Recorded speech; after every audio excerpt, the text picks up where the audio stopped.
ہماری زندگی اس دنیا کے اندر متعینہ مدت کے لیے دی ہے، اس میں ہماری زندگی میں خوشیاں اور غمیوں کا آنا، خوشی اور غمی کا آنا، یہ ہماری زندگی کا جزو لا ينفک ہے۔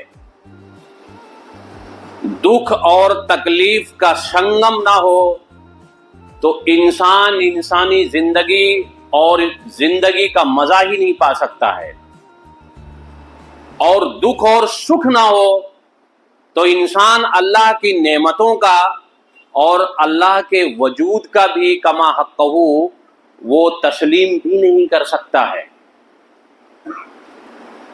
اور انسان دکھ اور تکلیف سے اگر دوچار نہ ہو تو اپنے اونچ اور نیچ سماج کے اندر، جو ہمارے سماج میں اونچ اور نیچ ہے، اس کا بھی وہ انسان تسلیم اور ان چیزوں کو انسان قبول بھی نہیں کر سکتا ہے۔ اور اگر دکھ اور سکھ نہ ہو تو انسان کے ایمان کو بھی پرکھا نہیں جا سکتا۔ اگر سکھ ہی سکھ ہو تو اس کے ایمان کا ہم کلی طور پہ جائزہ نہیں لے سکتے، اگر دکھ نہ ہو تو بھی نہیں لے سکتے۔ یہ دونوں چیزیں ہونی ضروری ہیں۔ دکھ اور سکھ انسان کی زندگی میں آتی ہے تو اس کے ایمان کو بھی جانچا جاتا ہے، اس کے ایمان کو پرکھا بھی جاتا ہے۔ اسی لیے قرآن مقدس کا جب آپ مطالعہ کریں گے تو اللہ رب العالمین نے کئی مقامات پہ کہا کہ یہ کیوں نہیں سدھرتے، ان کو سال میں 2-3 بار ہم جھٹکے دیتے ہیں اور آزماتے بھی ہیں، کبھی مال کے ذریعے، کبھی اولاد کے ذریعے، کبھی عزت کے ذریعے، کبھی ہماری حیثیت کے ذریعے، کبھی سماجی زندگی کے ذریعے، کبھی ہماری معاملاتی زندگی کے ذریعے اللہ رب العالمین آزماتا ہے۔ 2-3 مرتبہ اللہ نے کہا کہ انہیں سال بھر میں 2-3 مرتبہ جھٹکے دیتا ہوں، پھر بھی یہ ہوش کے ناخن نہیں لیتے۔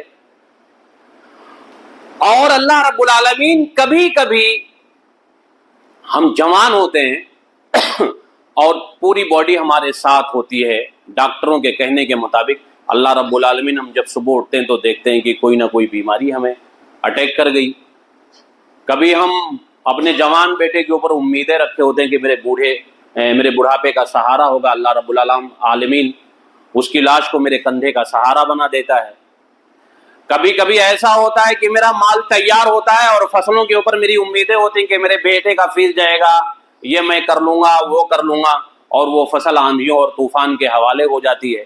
اللہ رب العالمین ان ساری چیزوں سے آزماتا ہے، جیسا کہ اللہ رب العالمین نے سورہ بقرہ میں فرمایا کہ وَلَنَبْلُوَنَّكُمْ بِشَيْءٍ مِّنَ الْخَوْفِ وَالْجُوعِ، کہ ہم تمہیں کچھ چیزوں سے، بے شے کہا ہے، اس میں خوف، ہراس، خوف، جیسا کہ آج ہندوستانی مسلمانوں کے اوپر ہے۔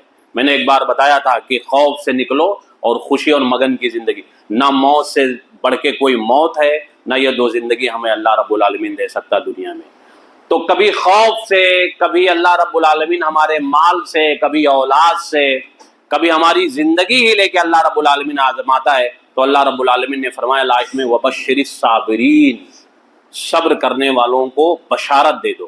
کہ انسان کہتا ہے کبھی کبھی یہ جوانی اسی کی تو تھی، بڑھاپا آتا تو جوانی جاتی، اور موت ایک دن آنی تھی تو آج ہی آ گئی، یا یہ اس جوانی میں یہ تکلیف آئی ہے، ہم صبر کریں گے، اللہ رب العالمین ہو سکتا کل پھر ویسے ہماری جوانی دے دے۔ مال چلا جائے، مال آنی جانی چیز ہے، اللہ رب العالمین اس سے زیادہ ہمیں کہیں مال دے دے۔ یہ ساری وہ چیزیں ہیں کہ انسان اپنی زندگی کے اندر دیکھتا ہے، لیکن کچھ لوگ ہوتے ہیں جو صبر کرتے ہیں اور کچھ لوگ ہوتے ہیں جو اس سے باہر نکل جاتے ہیں۔ کبھی اللہ کو بھی گالیاں دیتے ہیں، کہتے نہیں کہ اللہ اس سرزمین پہ یا اس جگہ یا اس بستی میں یا اس گاؤں اس شہر میں ہی ملا تھا ساری آزمائش کے لیے تیرے، کہتے ہیں لوگ، اللہ کو شکوہ دیتے ہیں۔ اور کبھی انسان یہ بھی کہتا ہے کہ اللہ رب العالمین اب جو میری زندگی بتی ہے اس سے میں بہت پریشان ہو چکا، میرے مولا مجھے اٹھا لے۔ اور کبھی انسان خود زہر اپنی ہاتھوں سے کھا لیتا ہے، یا پھانسی کے پھندے پہ لٹک جاتا ہے، سوسائڈ کر لیتا ہے، دریاؤں میں ڈوب کے مر جاتا ہے، ریل کی پٹریوں میں کچل کے مر جانے کی کوشش کرتا ہے۔ اللہ رب العالمین نے ایسے انسان کو بزدل ہی نہیں کہا ہے، ایسے انسان کو اپنی نعمتوں سے انکار کرنے والا کہا ہے، اپنی نعمتوں کا انکار کرنے والا کہا ہے، اور ایسے انسان کو دنیا کا سب سے گیا گزرا انسان کہا ہے۔ جس کے اوپر لعنتیں اللہ رب العالمین نے اور ساری مخلوق نے برسائی ہیں. انکار کرنے والا اللہ رب العالمین نے اسے اپنی ربوبیت، اپنی الوہیت اور اپنی عبودیت کا انکار کرنے والے کہا. انسان کو کبھی بھی مسائل سے اور مسائل سے الجھ کے انسان کو کبھی بھی نہ تو زبان پہ ناشکری لانی چاہیے، نہ ہی انسان اپنی زندگی سے ہاتھ دھو بیٹھے. یہ جو ابھی کچھ ہی دنوں کے بعد جو مہینہ آنے والا ہے، ہمارے پاس 2 عیدیں ہیں، اور میں نے آپ کو بارہا بتایا ہے. حضرت ابراہیم علیہ السلام وہ ایک شخصیت ہیں اور ایک ایسے نبی ہیں جن سے انبیاء کا سلسلہ چلا ہے، اور جن مصائب اور حالات سے وہ گزرے ہیں ہم آپ کبھی بھی نہیں گزر سکتے ہیں، اور نہ اللہ گزارے گا، اس لیے کہ میرے پاس وہ اتنی ہمت نہیں ہے. اللہ رب العالمین ہر انسان کو اتنے ڈوز دیتا ہے نا جتنی کیپیسٹی، جتنا ہم کیپیسٹی برداشت کر سکیں، کبھی نہیں ہم کر سکتے ہیں. اور حضرت ابراہیم علیہ السلام کی زندگی 2 نبیوں کو اللہ رب العالمین نے فرمایا لقد کان لکم فی رسول اللہ اسوۃ حسنہ. ایک اللہ کے رسول کے بارے میں کہا کہ وہ رسول کی زندگی تمہارے لیے نمونہ اور آئیڈیل ہو، اور دوسرے حضرت ابراہیم کے بارے میں کہا ہے کہ حضرت ابراہیم کی زندگی بھی تمہارے لیے آئیڈیا اور نمونہ ہو. اور حضرت ابراہیم علیہ السلام وہ انبیاء ہیں جن کی بہت ساری سنتیں ہماری زندگی کے اندر اللہ رب العالمین نے لاگو کیا، ہمارے عبادات میں، ہمارے معاملات میں، ہمارے اخلاقیات میں، ہماری اخلاقیات میں اللہ رب العالمین نے لاگو کیا ہے.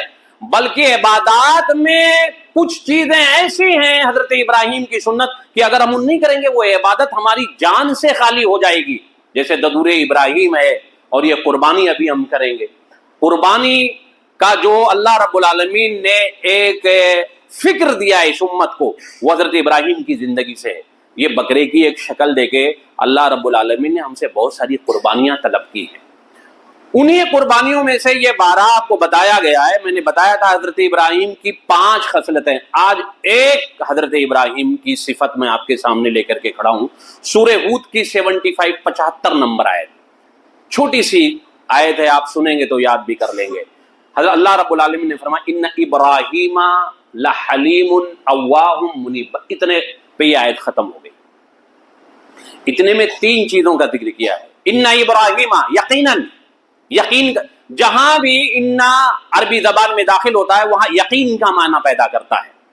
ان ابراہیم لحلیم، ابراہیم علیہ السلام یقیناً بڑے برداشت کرنے والے تھے، بڑے برداشت کرنے والے تھے. اواہ منیب، اور نرم دل بھی اتنے تھے. اواہ نرم دل بھی اتنے تھے. منیب اللہ کی طرف جھکنے والے، لو لگانے والے تھے. دیکھیں 3 چیزوں کا ذکر کیا اس آیت میں. ایک تو برداشت کرنے والے. سب کے اندر برداشت کا مادہ نہیں ہو سکتا ہے دنیا کے اندر، یہ جان لیجیے. کسی کو چھیڑ کے آپ دیکھ لو، سب کے اندر برداشت کا مادہ نہیں ہو سکتا ہے. عربوں کے اندر ایک مقولہ ہے کہ کسی انسان کے صبر کا امتحان لینا ہے نا تو اس کی ماں کی طرف آپ کچھ باتیں کر دو، اس کی ماں کی طرف کچھ باتیں کر. کوئی اپنی ماں کے بارے میں نہیں برداشت کرتا ہے. اس کے بعد فرمایا اواہن، اور بڑے نرم دل بھی تھے، برداشت کرنے والے بھی تھے اور نرم دل بھی تھے. اس کے بعد فرمایا منیبن، اور اللہ کی طرف لو لگانے والے تھے. آپ برداشت کرنے والے ہوں اور آپ کا نرم دل نہ ہو، اور آپ کا نرم دل ہو اور برداشت کرنے والے بھی ہوں، رب کی طرف آپ لو لگانے والے نہ ہو، دنیا میں آپ کچھ نہیں کر سکتے. جو آج امت مسلمہ کا حال ہے، امت مسلمہ کا حال ہے جو سیکولر بہت بننے ہیں لوگ. بھائی اللہ کے مدد کے بغیر کوئی چیز ہو سکتی ہے؟ حضرت موسیٰ سے زیادہ طاقتور اور حضرت موسیٰ سے زیادہ جلالی ایک کھونسا میں فوقذا وقذتن قرآن نے استعمال کیا ہے. فوقذا وقذتن استعمال کیا ہے. صرف جیسے ہم کسی کو چھڑاتے ہیں نا جھگڑے لڑائی میں، تو ایک کو اس طرف دیتے ہیں دفاع دیتے ہیں، ایک کو اس طرف. صرف دھکا دیا تھا زمین بوس ہو گیا تھا اور پھر دوسری سانس نہیں لیا تھا. اتنی طاقت تھی ان کے اندر. تو میں یہ کہہ رہا تھا کہ حضرت موسیٰ سے بھی زیادہ کچھ، لیکن پھر بھی وہ اللہ کی طرف دوڑ کے بھاگتے تھے. پھر بھی یہ غلطی ہوئی تو انہوں نے کہا اللہ تعالیٰ تو نہ بچایا، تو نہ ہدایت دی، تو نے اگر راہ راست نہیں دکھلایا تو یہ فرعون کی قوم مجھے کھا جائے گی. اللہ سے کہہ رہے ہیں، طاقت بھی ہے، سب کچھ ہے. اور اکثر انبیاء اللہ کے رسول صلی اللہ علیہ وسلم کی طاقت کا اندازہ 313 سب کچھ ہیں. جگہ کا ہو گیا، جو ایگریمنٹ ہوتے ہیں جنگ میں، جنگ کے جو اصول ہوتے ہیں، سب کچھ ہو گیا. یہ جگہ آپ کی، یہ جگہ میری، اتنے بجے ہوں گے، یہ سامنے آئیں گے، ان کے سامنے.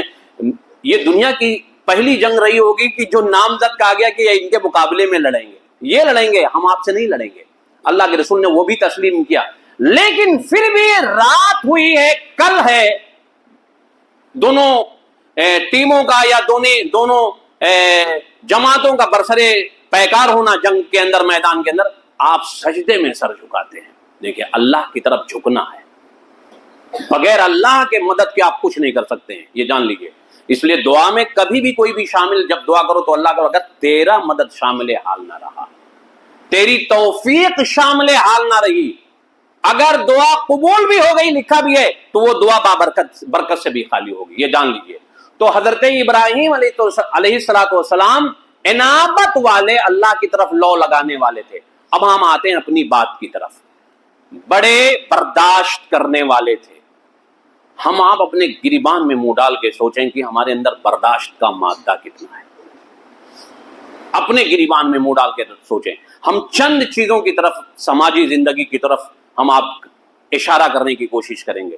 پہلی زندگی ہماری سب سے بڑی گھریلو زندگی ہوتی ہے، سب سے بڑی گھریلو زندگی. اور یہ میں آپ کو کئی بار کہا ہے کہ اگر ایک انسان کی بیوی اپنے شوہر کی تعریف غیر عورت اور غیر گھر میں جا کے کر دینا تو اسے میں ولی سمجھتا ہوں.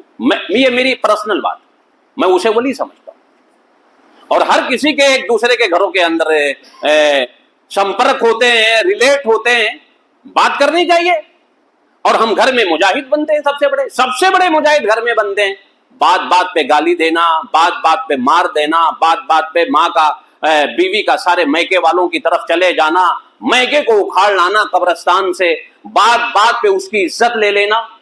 یہ ایک سب کی زندگی کے اندر ہے. ہر انسان سوچے کہ میں کتنا پاس ہوں، کتنا فیل ہوں اس بارے میں. ہم آتے ہیں حضرت ابراہیم کو پھر لے، کیونکہ حضرت ابراہیم کا واقعہ ہم نے لیا ہے آپ کے سامنے. حضرت ابراہیم علیہ السلام نے 2 شادی کی تھی. ایک شادی جو ہوئی تھی حضرت ہاجرہ کی، ان سے حضرت اسماعیل تھے. جس جگہ وہ چھوڑ کے آئے تھے، یہاں دونوں زندگیوں کو دیکھنا ہے، مرد عورت دونوں کو دیکھنا ہے. جس جگہ چھوڑ کے آئے تھے وہ جگہ جہاں کوئی دانا پانی رہنے والا، بات کرنے والا نہیں تھا.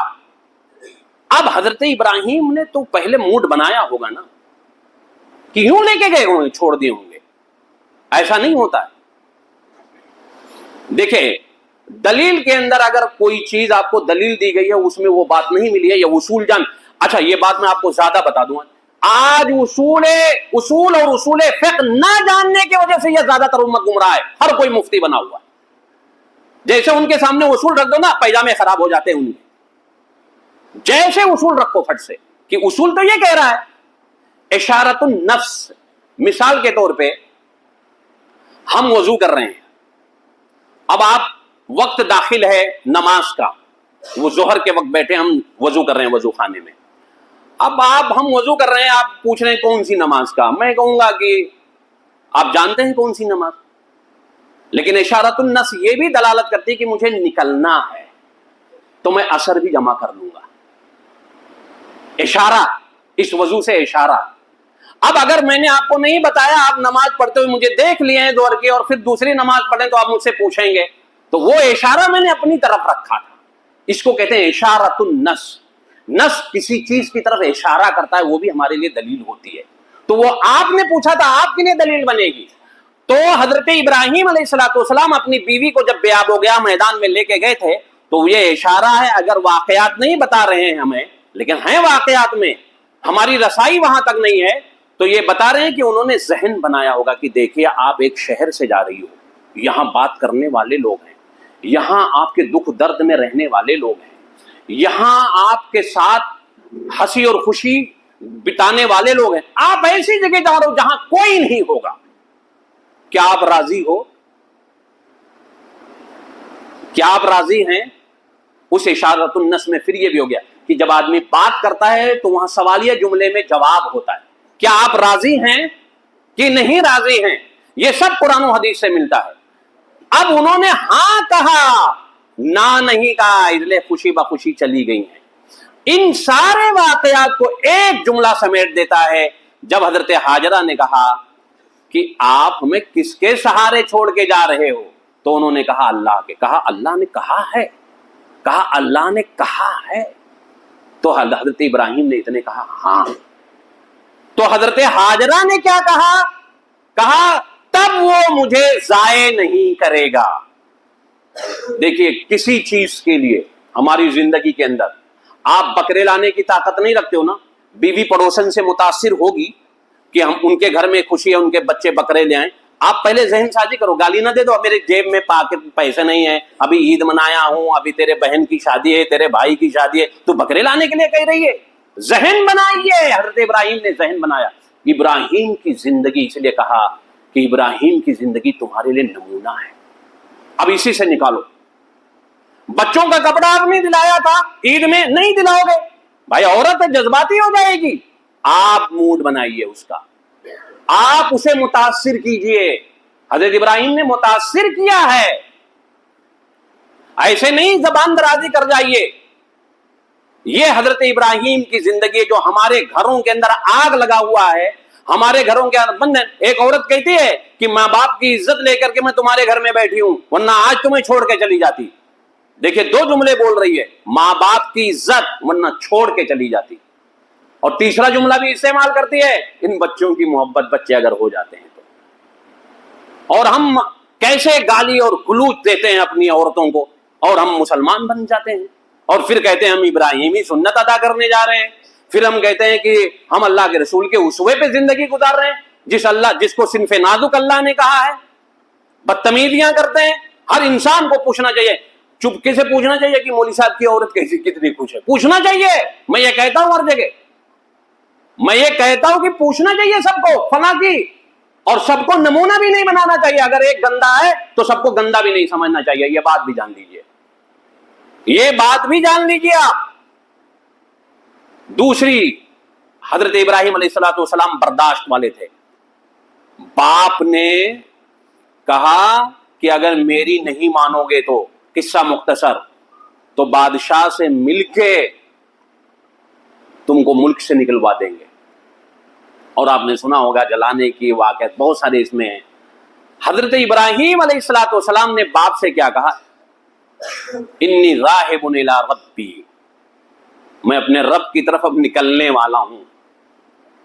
آگے ایک جملہ اور استعمال کیا، سیہدین، ان قریب مجھے وہ ہدایت دے گا. دیکھیے یہاں لفظ ہدایت استعمال کیا ہے کس چیز کے مقابلے میں؟ یہ قرآن کا اسلوب ہے، سمجھنے کی کوشش کریں.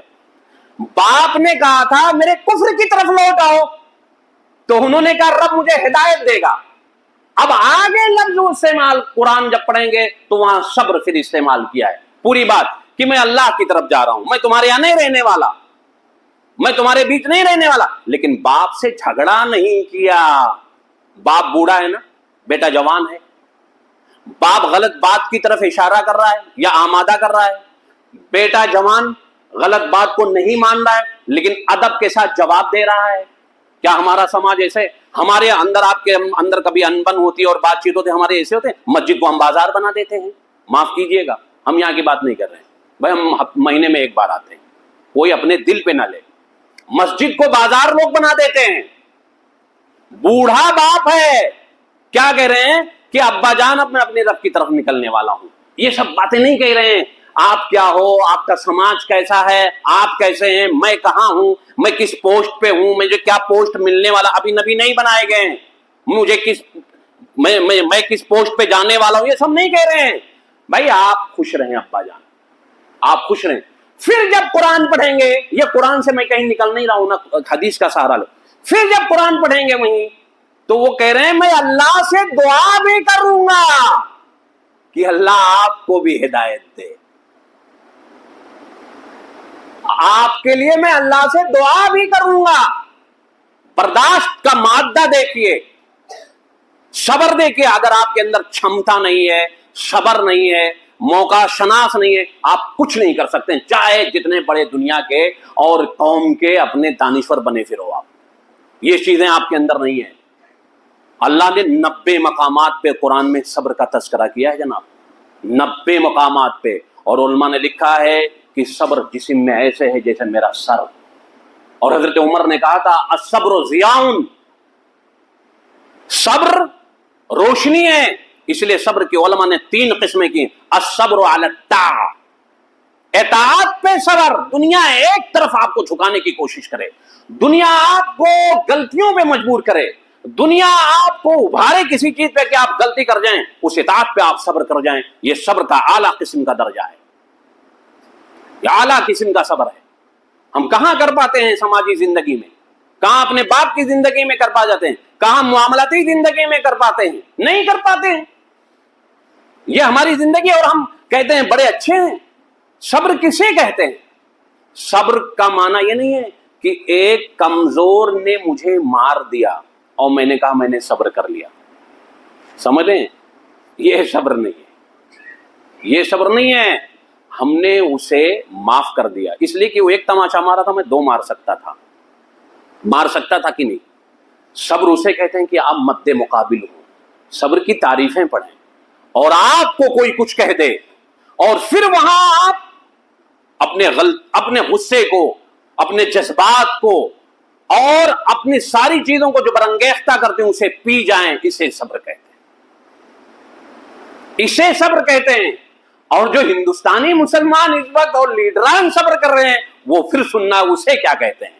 یہ ہمارا وقت نہیں ہے, اسے بھی کیا, وہاں بھی جملے استعمال ہوئے. تو الصبر علی الطاعہ, اطاعت پہ آپ نے اگر صبر کر گئے, اللہ کی وہاں ناراض ہو جاتا مجھ سے, اللہ کی نافرمانی ہو جاتی, تو اسے صبر کہتے ہیں. الصبر علی الطاعہ. تیسری زندگی حضرت ابراہیم علیہ السلام اولاد کے تعلق سے ہوتی ہے. آپ کا اولاد ناکارہ نکل جائے, میرا اولاد ناکارہ نکل جائے, ہم بہت کوششیں کریں, ہاتھ سے میرے چلا جائے, ہاتھ سے چلا جائے, تو ہم اس کو 2 چیزوں سے جوڑ دیتے ہیں. حضرت ابراہیم کی زندگی میں ایک ہجرت کا بھی معاملہ ہے. ایک ہی بیٹا میرے ہے اور وہ ابھی 11 سال پورا نہیں کیا ہے. میں اسے کہتا رہتا ہوں, اور جہاں جہاں دلی میں 4 جگہ میں رہا ہوں, مسجد ہی کے قریب رہتا ہوں.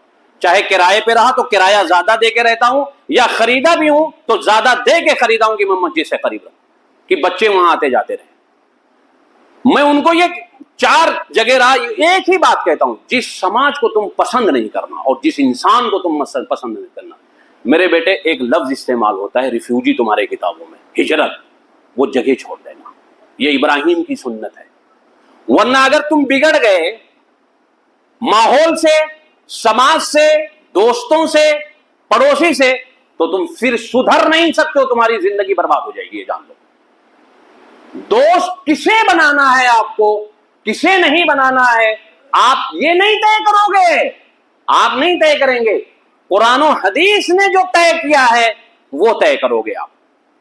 آپ کسی کا گلیمئر, آپ کسی کے چمک, کسی کی دمک نہیں دیکھو گے. اس کے بہت ہیں, اس کی گاڑی ہے, یہ دوست بن جائے, یہ تیز لڑکا ہے لیکن وہ اور چیزیں بہت غلطیاں کرتا ہے, اسے اپنا دوست بناؤ. یہ سب نہیں طے کرنا ہے, یہ سب نہیں طے کرنا ہے. آپ کو طے یہ کرنا ہے کہ دوستی کا معیار قرآن و حدیث نے کیا بیان کیا ہے. اس میں ہمارے علماء بھی شامل ہیں. آج جو علماء کے اوپر ان کے سفید دامن پہ جو دھبے ہیں, اور سب نہیں ہے ایسے, ایسا مت سمجھنا, سب نہیں ہے, الحمدللہ سب نہیں ہے. وہ اس کی وجہ یہ ان کے اندر بک گیا, یہ دینے والے ہیں, یہ کھلانے والے ہیں, ان کی چائے زیادہ پیتے ہیں, یہ کرتے ہیں. یہ بھی ابراہیم کی زندگی کا ایک بہت بڑا حصہ ہے, بہت بڑا. بادشاہ نے لالچ ہی تو دیا تھا, بادشاہ نے کہا ہی تھا نا کہ میرے معبودوں کو برا نہ کہو, بس منہ بند کر لو بس. بادشاہ نے کہا ہی تھا نا کہ یہ مل جائے گا.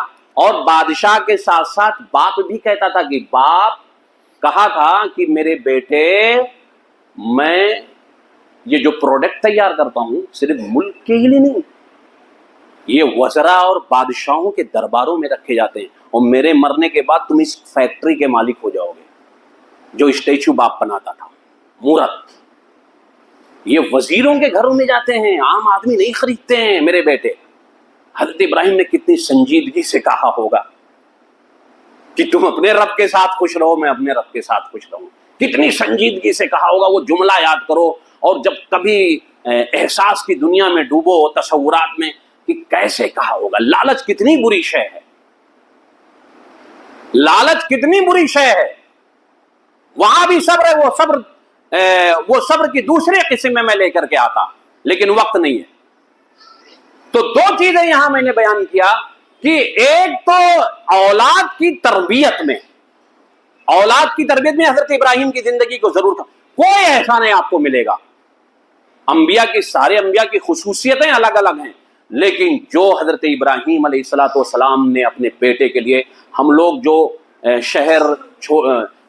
دیہات چھوڑ کے شہروں میں آتے ہیں، یا شہر چھوڑ کے پھر ہم 7 سمندر پار لندن، یورپ یا کہیں کمانے کے لیے چلے جاتے ہیں، 2 سال 3 سال رک جاتے ہیں۔ حضرت ابراہیم بھی فلسطین میں تھے، اور بیٹے شیرخوار کو حضرت ہاجرہ کے ساتھ حضرت اسماعیل کو مکہ میں چھوڑے تھے۔ تو کیا اتنا لمبا جو سفر ہے، لمبا سفر جو ذکر کیا سورہ اسراء پڑھیں گے آپ، اللہ رب العالمین نے کہ کتنا سفر لمبا تھا، اور اس وقت ٹیکنک نہیں تھے، جہاز نہیں تھے، گاڑیاں نہیں تھی، بسیں نہیں تھیں، تو کیا کتنے دن میں آتے تھے جناب؟ چند مہینوں کا، جب آپ پڑھیں گے تاریخ میں، 4 مہینے 5 مہینے میں اپنے بیٹے کے پاس آ جاتے تھے، اور اپنی بیوی کے پاس آ جاتے تھے۔ اور یہاں ہم 10 سال 4 سال بچوں کو چھوڑ جاتے ہیں، اور کہتے ہیں پوش علاقے میں لینا اور اچھے اسکول میں رکھا، باپ نہیں ہے، ماں اچھی تربیت نہیں کر سکتی ہے۔ یہ بھی سن لیجئے، یہ 100% بات صحیح ہے۔ ماں تربیت کے اندر کردار بہت اچھا، لیکن ماں نرم ہوتی ہے، شفیق ہوتی ہے بہت زیادہ۔ دونوں چیزوں کا ہونا ضروری، سختی اور نرمی دونوں کا ہونا ضروری ہے۔ حضرت ابراہیم ملنے آتے تھے اپنے بیٹے سے کہ میرا بیٹا کیسا ہے، یہاں تک کہ جوان ہوئے، شادی کیے، اور بہو نے ان کی صرف مہمان نوازی نہیں کیا تھا جناب، اور کہا چوکھٹ بدل دینا۔ یہ بھی بہت اہم واقعہ ہے یہ حضرت ابراہیم کی، ہم صرف پڑھ کے نکل جاتے ہیں۔ کہا کہ جو عورت بڑے بزرگ کی، جو علماء نے تشریحیں کی ہیں، جو علماء گرد و غبار لگے ہوئے ایک بزرگ کی کہاں سے آیا کہاں سے نہیں آیا یہ نہ پوچھ سکی ہو کہ آپ کیسے ہیں، آپ کی خاطر تواضع کیسے کی جا سکے، اور فوراً وہ کہہ دے کہ میرے شوہر ایسے ہیں ویسے ہیں، شوہر کی نافرمانی کرے، تو وہ عورت کیسے گھر کو چلا سکتی ہے؟ اور جو ناشکری ہوتی ہے، لان تان کرنے والی ہوتی ہے، جزا فضا والی کرنے ہوتی، وہ بچے پہ افیکٹ ہوتا ہے۔